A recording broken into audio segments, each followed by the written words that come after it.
Kisah Pak Sastro, kepala desa yang menggunakan pesugihan dan menumbalkan warganya sendiri. Assalamualaikum warahmatullahi wabarakatuh. Selamat datang di channel Nehzal Official.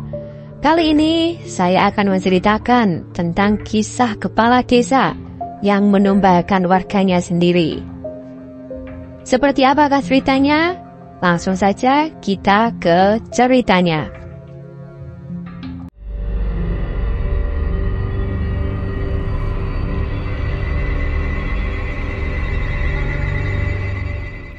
Di balik ketenangan sebuah desa kecil, tersimpan rahasia kelam yang tak pernah dibayangkan oleh warganya.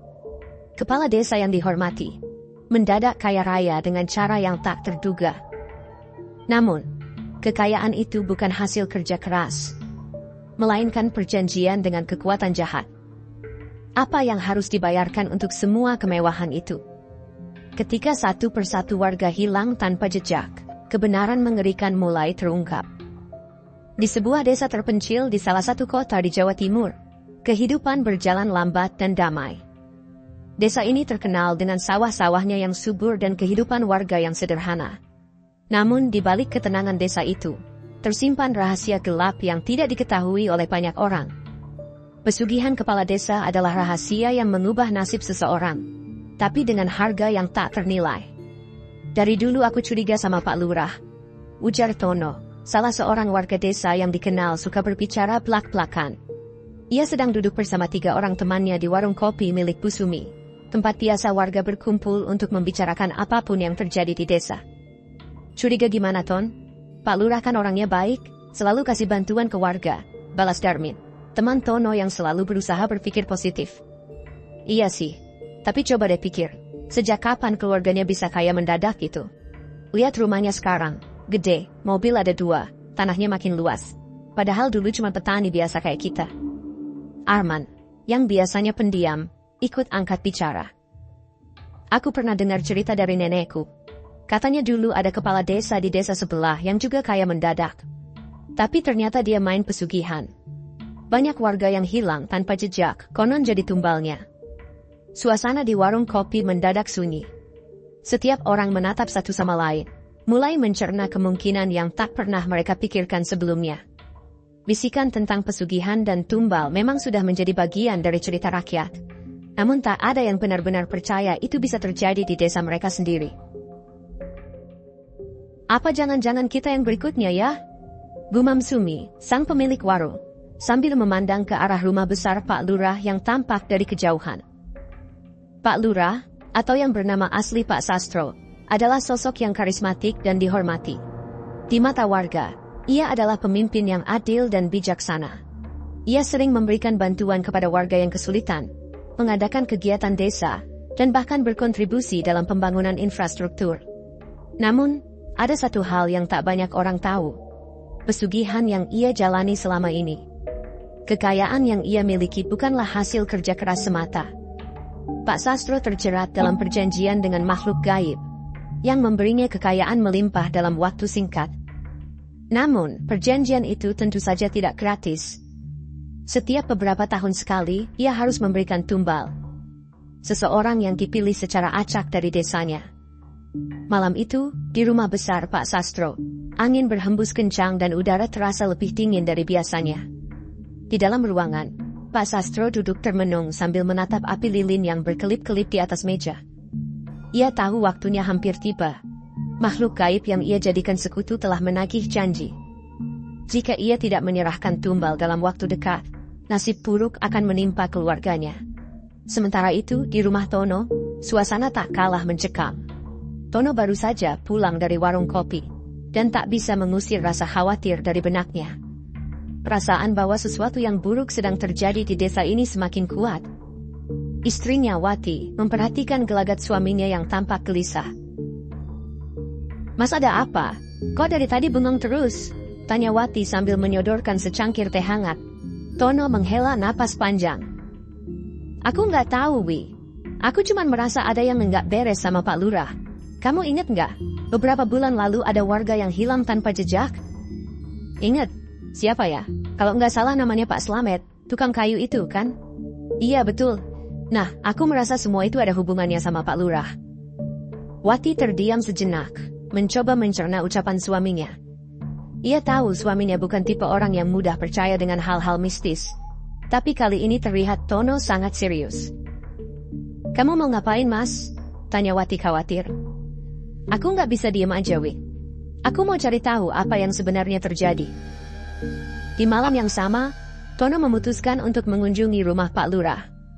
Meskipun rasa takut menyelimuti hatinya, ia merasa harus melakukan sesuatu. Saat tiba di depan rumah besar itu, suasana mencekam terasa semakin kuat. Tono mengetuk pintu, berharap seseorang akan membukanya. Setelah beberapa detik, pintu terbuka perlahan dan muncul sosok tua. Seorang penjaga yang selalu tampak berada di sana setiap kali ada tamu. Ada perlu apa, Mas Tono? Tanya penjaga dengan suara serak. Saya mau ketemu Pak Lurah, Pak. Ada yang penting. Penjaga itu mengangguk dan menyuruh Tono menunggu di ruang tamu. Beberapa saat kemudian, Pak Sastro muncul dengan wajah ramahnya. Tono, ada apa malam-malam kesini? Tanyanya sambil tersenyum. Namun senyuman itu terasa berbeda malam ini, seolah menyembunyikan sesuatu yang lebih gelap. Tono menelan ludah. Pak Lurah, saya cuma mau nanya sesuatu tentang pesugihan. Pak Sastro terdiam sejenak, lalu tertawa kecil. Ah, kamu ini, pesugihan, itu cuma cerita rakyat, nggak usah dipikirkan. Semua yang aku punya ini hasil kerja keras. Tono mencoba menatap mata Pak Sastro, mencari kebenaran di balik kata-katanya, tapi ia hanya melihat kekosongan. Kalau memang nggak ada apa-apa, kenapa banyak warga yang hilang, Pak? Dulu Pak Slamet, sekarang Pak Arif juga nggak ketemu-ketemu. Pak Sastro mendesah. Tono, lebih baik kamu pulang. Jangan banyak berpikir aneh-aneh. Kamu masih muda, hidup ini keras, dan kadang kita harus menerima bahwa nggak semua hal bisa kita jelaskan. Tono tahu bahwa percuma saja mendesak lebih jauh. Ia hanya bisa meninggalkan rumah Pak Sastro dengan perasaan tak menentu.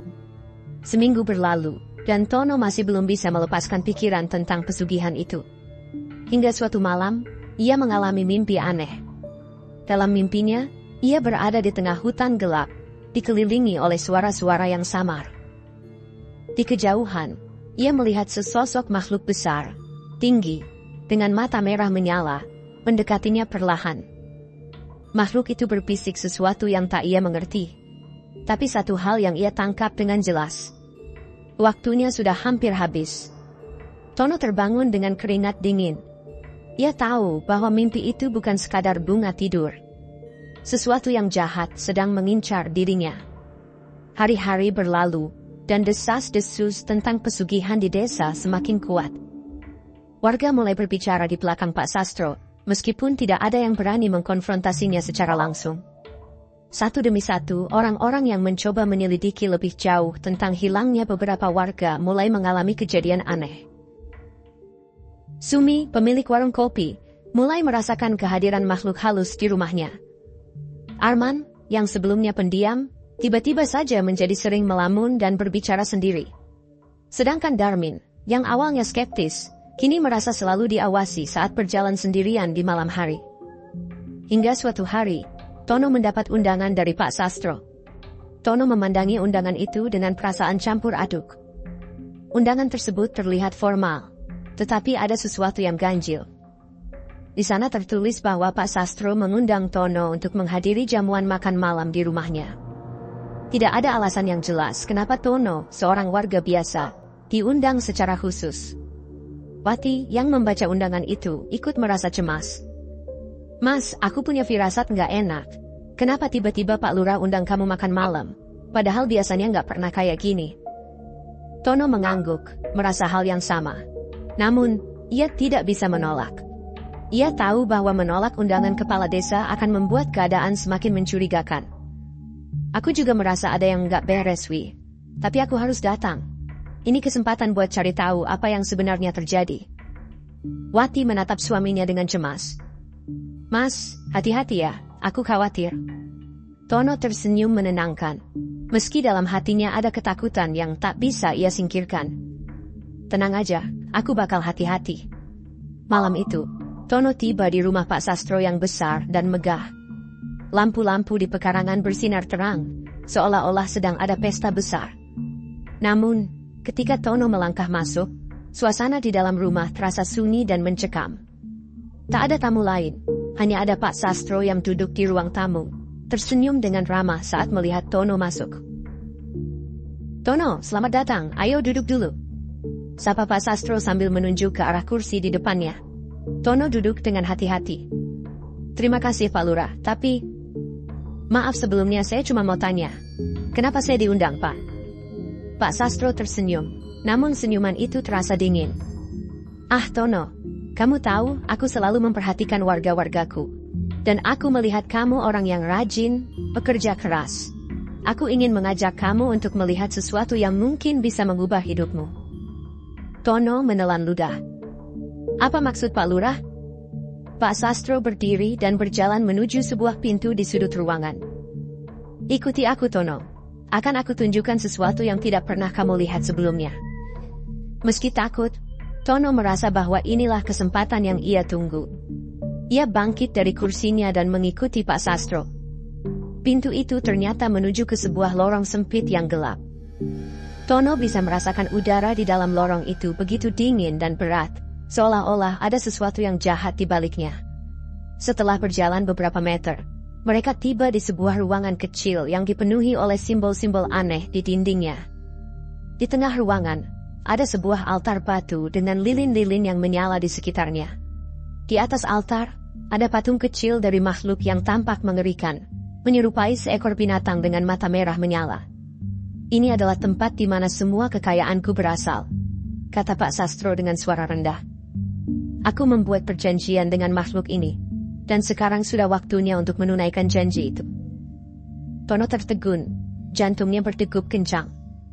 Pak Lurah, apa maksudnya? Apa ini yang disebut pesugihan?" Pak Sastro tersenyum tipis. "Ya Tono, ini pesugihan. Aku mendapatkan segala yang kumiliki dari sini, tapi dengan satu syarat. Setiap beberapa tahun aku harus memberikan satu tumbal. Dan sekarang, giliranmu." Seketika tubuh Tono terasa dingin. "Apa? Kenapa saya Pak?" Pak Sastro melangkah mendekat. Suaranya menjadi lebih dingin dan menakutkan. "Karena kamu sudah terlalu jauh mencari tahu. Kamu tahu terlalu banyak. Dan satu-satunya cara agar pesugihanku tetap bertahan adalah dengan mengorbankanmu." Tono berusaha mundur, tapi pintu di belakangnya tertutup dengan keras. Ia terjebak. Dalam kepanikannya, ia mencoba melawan, tapi tubuhnya terasa lemas. Seolah-olah kekuatan misterius dari dalam ruangan itu membuatnya tak berdaya. Pak Sastro melangkah menuju altar, mengambil sebuah pisau berukir yang tampak tua dan berkilau tajam. "Tumbal harus diserahkan malam ini Tono. Jika tidak, aku sendiri yang akan menjadi korban, dan aku tidak akan membiarkan itu terjadi." Tono gemetar. Tahu bahwa hidupnya sedang dalam bahaya besar. Ia berusaha mencari celah untuk kabur, namun ruangan itu terasa semakin sempit, seperti menelannya perlahan-lahan. Pak Sastro sebenarnya bukanlah sosok yang biasa seperti yang dikenali warga desanya. Meskipun ia dikenal sebagai kepala desa yang ramah dan dermawan, asal-usulnya menyimpan kisah gelap yang jarang diketahui orang. Pak Sastro berasal dari keluarga sederhana di salah satu kota di Jawa Timur. Orang tuanya adalah petani biasa yang hidup pas-pasan, dan Pak Sastro tumbuh dalam kondisi serba kekurangan. Sejak kecil, ia sudah terbiasa dengan kehidupan yang keras dan penuh perjuangan. Namun, ada satu hal yang membuatnya berbeda dari anak-anak lain. Ambisinya yang sangat besar untuk menjadi kaya dan berkuasa. Ketika masih muda, Pak Sastro pernah merantau ke kota besar untuk mencari peruntungan. Sayangnya, keberuntungannya tak kunjung datang. Setiap usaha yang ia coba selalu gagal, dan hidupnya semakin terpuruk. Dalam keputusasaannya, ia bertemu dengan seorang dukun tua yang menawarkan cara cepat untuk mencapai kekayaan. Pesugihan. Dukun itu mengklaim bahwa dengan melakukan ritual pesugihan tertentu, Pak Sastro bisa mendapatkan semua yang ia inginkan. Kekayaan, kekuasaan, dan status sosial. Namun, ada satu syarat yang harus dipenuhi. Tumbal manusia. Awalnya Pak Sastro ragu, namun ambisi besarnya akhirnya mengalahkan rasa takutnya. Ia menyetujui perjanjian dengan makhluk gaib yang dikendalikan oleh dukun tersebut.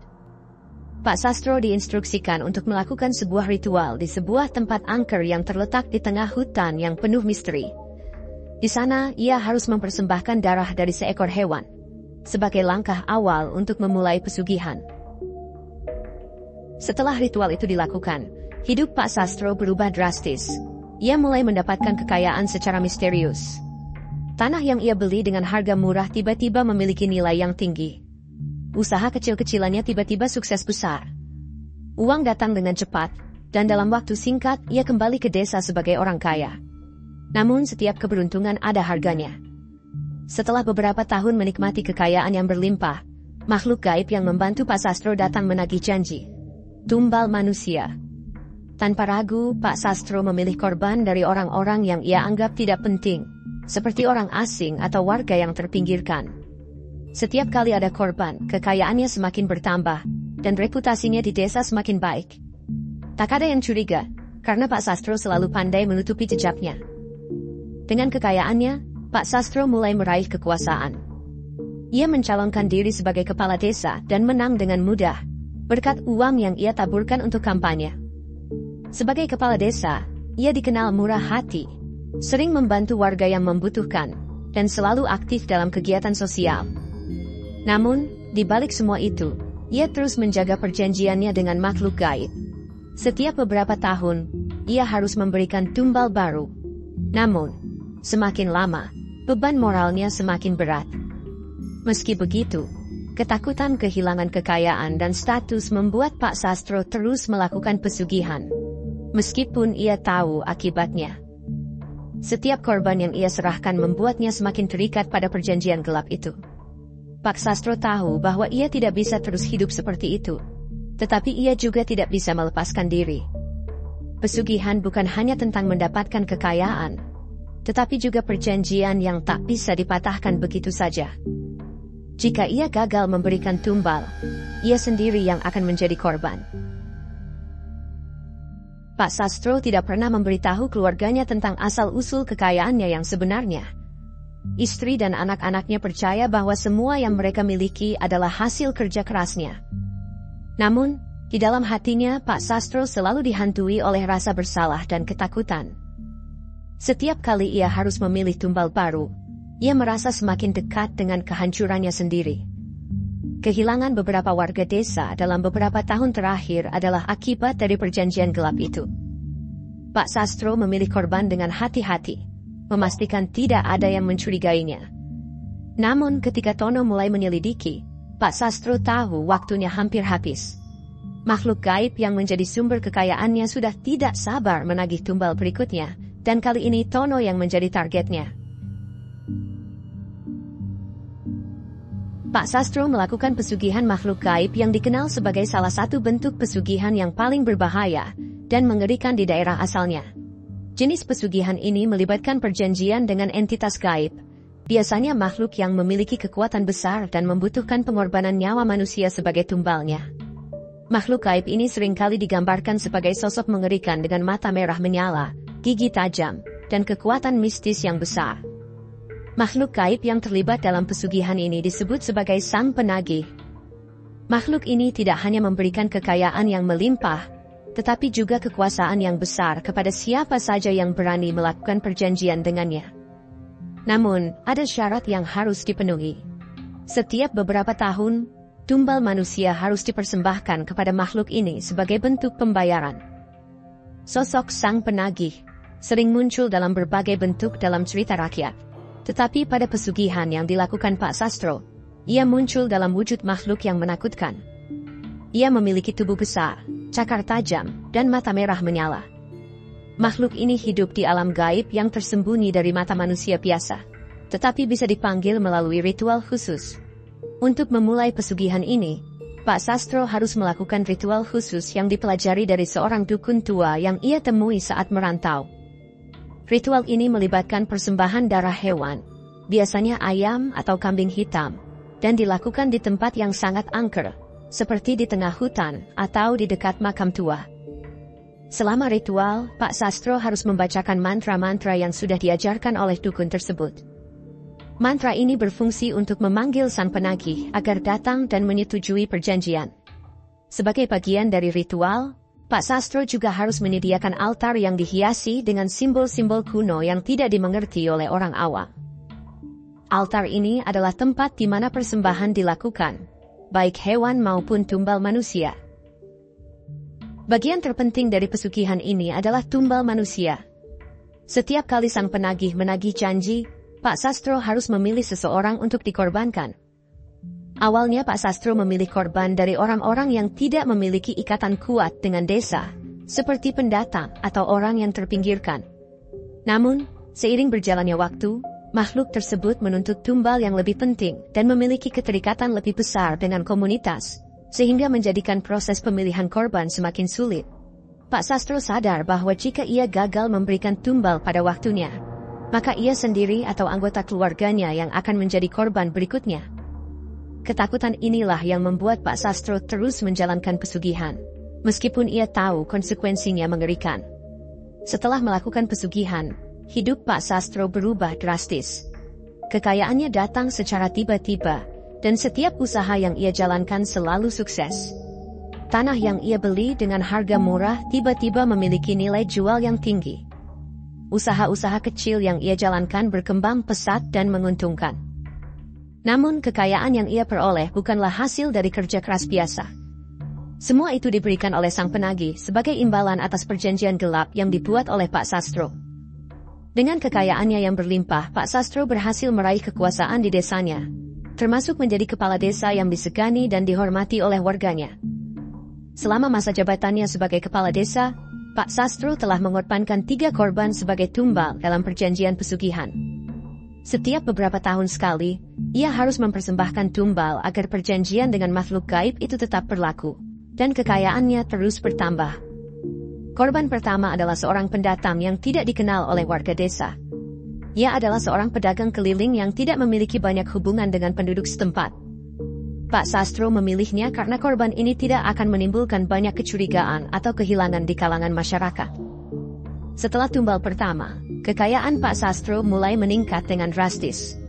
Usaha-usaha yang tadinya biasa saja tiba-tiba menjadi sangat sukses, dan ini menandai awal kejayaannya.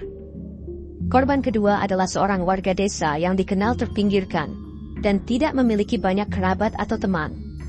Warga ini sering dianggap sebagai orang buangan oleh penduduk lain, karena kemiskinan dan kehidupan sosialnya yang terbatas. Pak Sastro kembali memilih korban yang tak akan banyak dicari oleh orang lain, untuk menjaga agar perjanjian pesugihan tetap berjalan tanpa mencurigakan. Setelah korban kedua, Pak Sastro semakin berpengaruh di desa, dan ia pun berhasil terpilih sebagai kepala desa dengan kekayaan yang melimpah. Korban ketiga adalah seorang pemuda yang tidak memiliki keluarga di desa. Pemuda ini bekerja serabutan dan sering berpindah-pindah tempat. Kehilangannya tidak terlalu diperhatikan oleh warga desa, dan hal ini memudahkan Pak Sastro untuk menjadikannya tumbal. Setelah korban ketiga, kekuasaan dan harta yang dimiliki Pak Sastro berada di puncaknya, dan ia menjadi figur yang sangat disegani di desa.